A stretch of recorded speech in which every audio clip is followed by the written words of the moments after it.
Јас веднаш ќе кажам добро утро, со оглед на тоа дека со Сузе се поздравивме на Сонја Китановска-Кимовска и ќе зборуваме за родителување со позитивна дисциплина.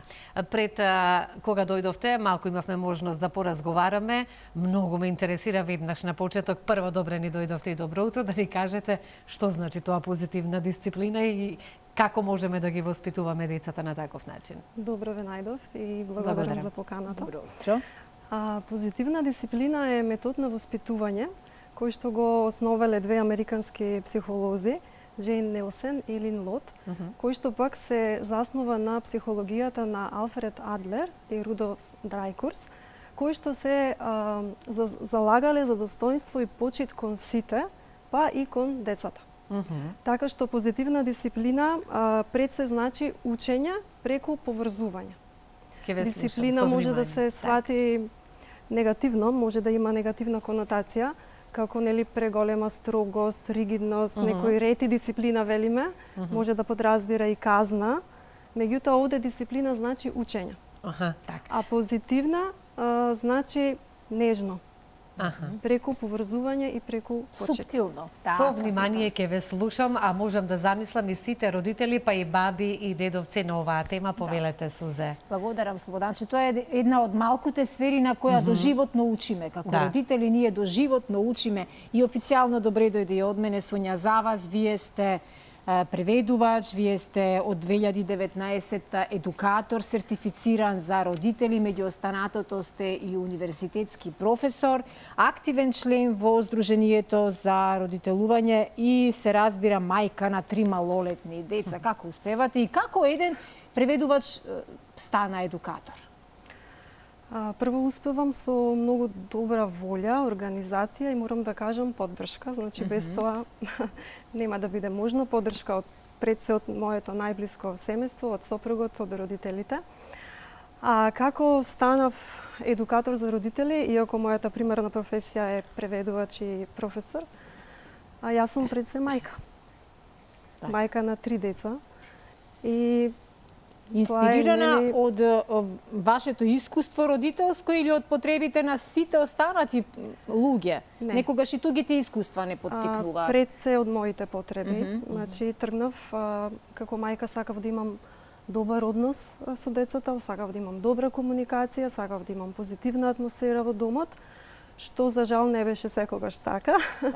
И чувствував дека ми фали нешто, дека треба нешто да направам. Така, вие сте и автор на оваа книга, Разбуди го родителот во себе, која што можат и гледачите, и сите родители сегашни и идни да си ја набават, ја има во продажба во литература МК, така, во сите книжарници, да. Одличен прирачник со многу примери туги, своји и насоки како ние да го разбудиме родителот во себе и како да ги надминуваме оние не толку многу едноставни периоди во растот и развојот на детето. Во моментов, во текот на овој месец и почетокот на идниот е актуелен еден курс. Ајде малку повеќе за курсот за родители.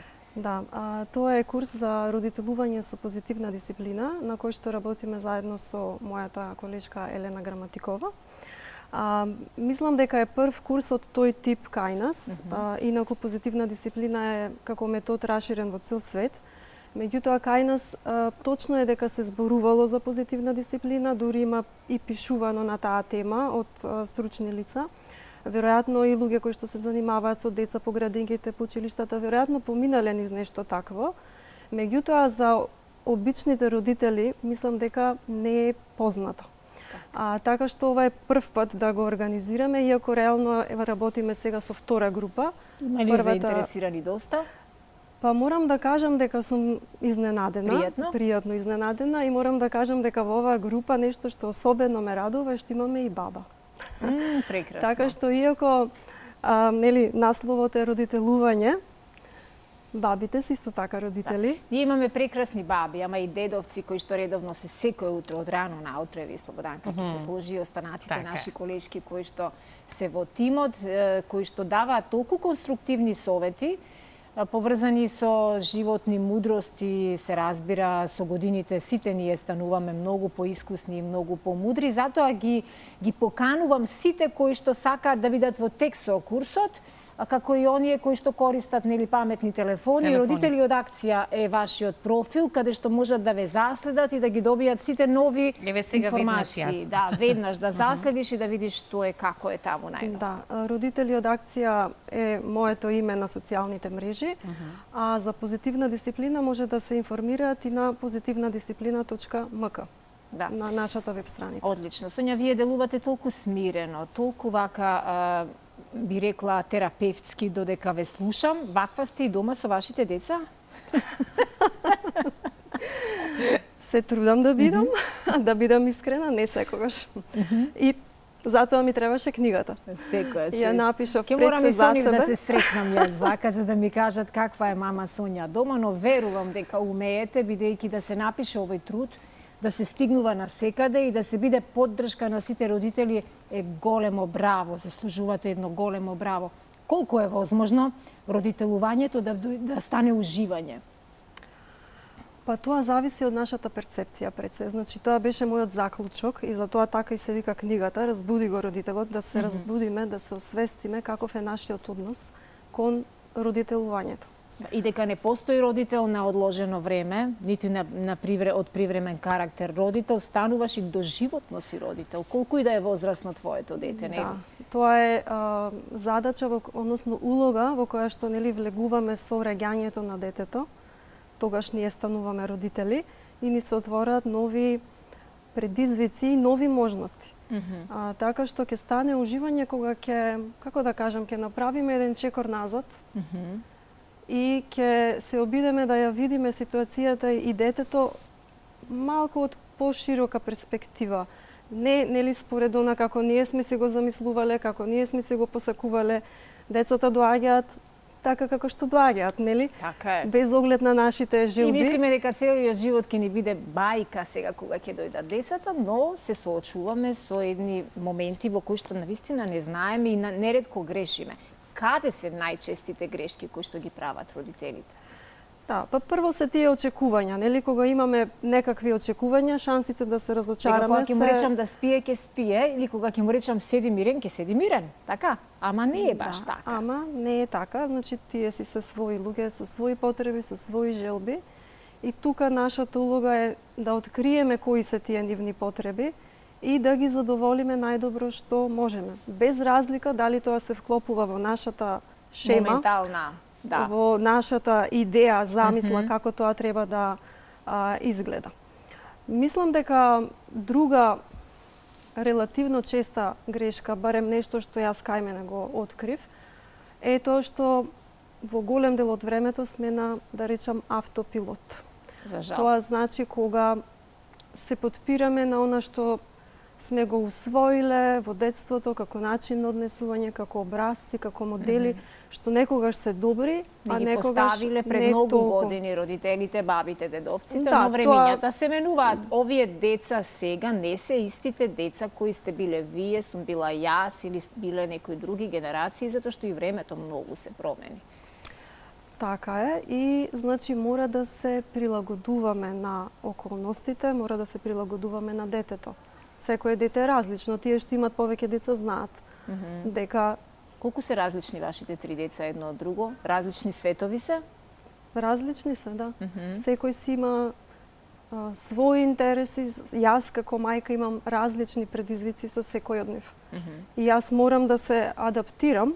Кон секој Не функционира поинак, се со секого. индивидуално. Да, значи јас како мајка морам да ги препознам нивните потреби, што е она што нему му треба во тој момент и како соодветно тоа да го задоволам. И кога одат спротивно од вашите очекувања, да ја видите причината зошто е тоа така, а не веднаш да ги напаѓаме. Навела дека на детето на кое што нема навреме да му се постават граници во однесувањето, во делувањето и во се останато, понатаму ќе станува многу потешко со тоа дете. Како да им поставиме граници? Значи, границите се неопходни, колку и да звучи чудно, колку и децата да сакаат да ги поместат и тоа го прават, се трудат постојано, меѓутоа во суштина ним им требаат граници. И тука може убаво да кажам една споредба. Например, замислете дека сте во темница и дека треба да се движите и е отворен простор. Или сте во темница во затворена просторија? Како ќе се чувствувате побезбедно? Ако сте на отворен простор, Ако не има знаете, мивици, ако има мивици, ако знам до каде се движам, ако знам каде е зидот и во темница, знам дека сум безбедна во тие рамки. дека нема да паднам во Дека провалија. нема да паднам во провалија, дека нема да се чукнам во... Така е и за децата. Значи, тие сакаат да имаат граници, И бидејќи... сакаат да ги прекршуваат правилата. Децата имаат чудна потреба. Тие ги тестираат за да видат колку се цврсти. Така. А сакаат да знаат дека се цврсти, затоа што сакаат да бидат сигурни и безбедни. Меѓутоа, во тие граници мора да им дозволиме слобода до одредено ниво, да дојде до израз нивната автентичност, нивното вистинско јас. Тука мора да се повлечеме во даден момент. Тука е умешноста. Тука е тактиката. Знам сега што би прашала мојата Слободанка за казните. Би прашала колку е добро или педагошки или исправно како родители да ги казнуваме, и ако веќе одлучиме да ги казниме за нешто, што би значило казна? Кај мене тоа тешко оде, морам да признам. Казната не е добра, затоа што предизвикува отпор. Предизвикува негативна емоција. Дали е Одбивност, возможно ова што го слушнав, а јас не ја практикувам казната воопшто, а во последно време слушам како ги казнуваат, им се земаат телефони, било што, каква и казна да, јас тоа не го практикувам само разговор. Каде сме погрешиле во Значи моментот. вака, мора да имаме правила на однесување, Така, а кои што заедно ќе ги договориме. така. Значи многу е Што е важно. добро, а што не. Да, многу е, детето мора да знае што е добро, а што не, а тука родителот за тоа Да е. каже. Значи, мора да ги поставиме правилата, тоа се тие граници, меѓутоа е важно заедно да ги поставиме низ разговор, да го вклучиме детето. И тоа е и суштината на позитивната дисциплина. Може ли, Сузе, да го искористам моментот да Секако. прашам, сигурно дека во ова време во кое што живееме, можам да кажам дека дечињата сакаат да бидат непослушни. Во моментот кога родителот бара нешто од него, меѓутоа, конкретно станува збор за кај моето дете, кога ќе рече за 15 минути, не да биде по моето, по неговото, меѓутоа тоа ќе го стори. Да, затоа што сака да имаат контрола. Контрола. Затоа што сака да носи самостојни одлуки, да има чувство дека има контрола врз А ја својот што го живот. оставам, дали е тоа добро? Па ако е договорено, да. Да, Значи ако се договориме во ред, за колку време ќе го затвориш компјутерот? За 5 минути или за 10 минути? Убаво е да им дадеме избор, Стоиме затоа на што и зборот, тука дека ќе биде за половина час или 20 минути, стоиме на зборот. Тоа е тоа е се одлично. практика. Тогаш сте успеале како Одлично. родители. Малку искористив, да. Слободанка е мајка на еден прекрасен син, еден ама вреден, вие сте мајка на 3, јас на 2. живи здрави. Што се да се живи и здрави Да. сите? Што се случува со ривалството во повеќедетните семејства, каде што има ривалства помеѓу браќата и сестрите, помеѓу помалите и поголемите? Како се решава тоа? Прво, причината, зошто воопшто постои. Значи, во позитивна дисциплина многу убаво има еден збор, го викаат открунисување. Значи, првото Одземеме дете... круната? Да. Првото дете е газда, е крал. Сите околу него На трчат. тронот е Тој тој, е на да. тронот. Кога ќе дојде второто дете, да, круната му е одземена. И тука настануваат сите тие проблематични ситуации. Значи, во суштина се работи за борба за внимание, затоа што чувствува дека некаде го изгубило вниманието што предходно го добивало. И тоа е ривалство. Борба за вниманието на родителот. И сега пак, како ќе се постави родителот? Умешност, многу умешност бара и трпение. Ајде накратко кажете ни барем некоја техника, како да изградиме добар однос со децата и како навистина да ја направиме една таа позитивна атмосфера во домот.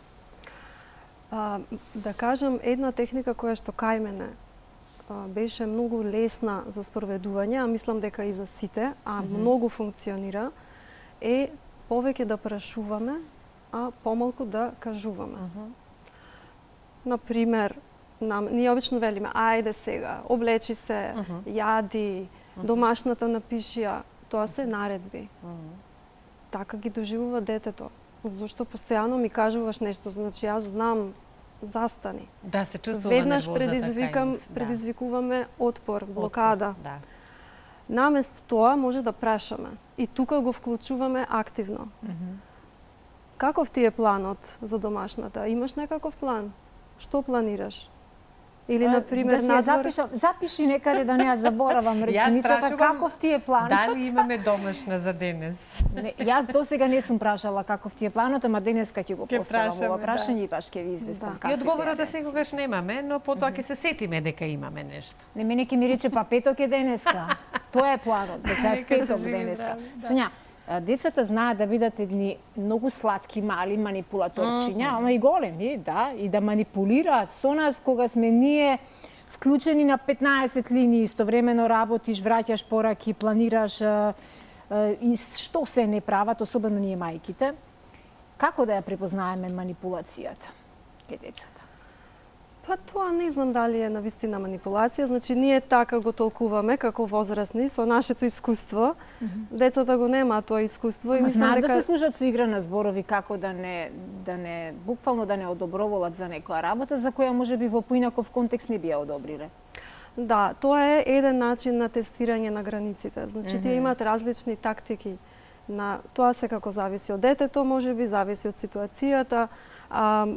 Тоа да, може да е умилкување, па нели да знаат мама, ти си многу убава, многу те сакам. Ти даде некој комплимент, леле што си убава денеска. Познато ми ова што го слушам, да.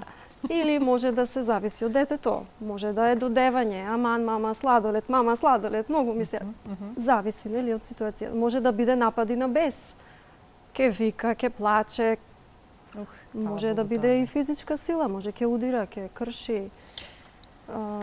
Тоа е начин на тестирање на границите, нели тие сакаат да го добијат тоа што го сакаат и наше е да одлучиме до каде ќе биде таа граница. Многу е важно да сме доследни, значи тоа не е суштината. Имате програми за индивидуална работа со родители или го правите ова групно вака низ работилници, низ курсеви? Значи сега така е замислен како групна работа. Тоа е курс кој што трае 6 недели. Секоја недела имаме по 2 часа работилници. И многу е важно дека методот е интерактивен. Значи на работилниците се работи преку искуствени вежби. Тоа значи родителите се ставаат во позиција на дете и ја доживуваат ситуацијата од гледна точка на дете. Ние ја губиме таа перспектива во секојдневието и тоа е причина зошто имаме конфликти. Значи курсот овозможува една нова перцепција на тие односи меѓу родител и дете. Фактички се враќаме во детството, се ставаме во таа позиција и гледаме како се чувствуваме. И на тој начин подобро го разбираме детето и тоа влијае врз тоа. За оваа тема многу минути се потребни. Многу минути, но за жал тука се времето. Некаде сите предвидени минути за овој разговор. Јас ги поздравувам и ги охрабрувам сите родители, баби, дедовци да се јават и да ве побараат на родители од акција за да можат и тие по нешто да но и да не биде почесто гостин. Да, и почесто да отвараме вакви теми. Сонја, многу ви благодарам што овој петок ни проговоревте на една многу важна тема, бидејќи реков кога човек станува родител, тој доживотно има задача и обврска да учи. Благодарам на поканата. И не можеме, мораме да признаеме, не можеме сите да бидеме совршени родители. Секаде може некаде да погрешиме, меѓутоа убаво е вака. Со најдобра намера. Да се консултираме за некој што веќе стручно тоа го познава, па да ни даде по некој совет како да постапиме со дечињата. Верувам дека ќе се гледаме почесто со Сонја. Да, во одреден момент. Многу ви благодарам и секое добро ви посакувам.